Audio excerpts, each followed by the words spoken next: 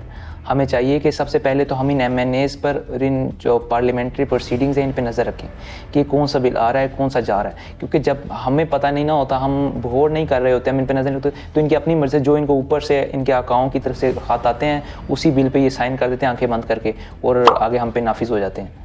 तो दूसरी बात ये कि आप इस तरह के पैगामात को, इस तरह की बातों को अपने इर्द गिर्द में, अपनी सराउंडिंग में फैलाएं, ताकि हमारे लोगों को अवेयरनेस क्रिएट हो।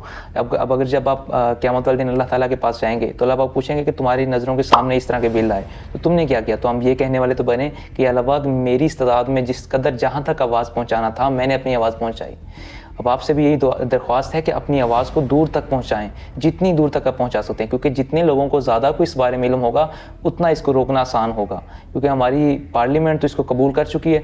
हमें चाहिए कि हम इस काम को सुनें, देखें और परखें, ताकि अगर हमसे पूछो तो हम ये बता सकें कि अल्लाह पाक हमने अपनी पूरी कोशिश की, बाकी अल्लाह करम करेगा।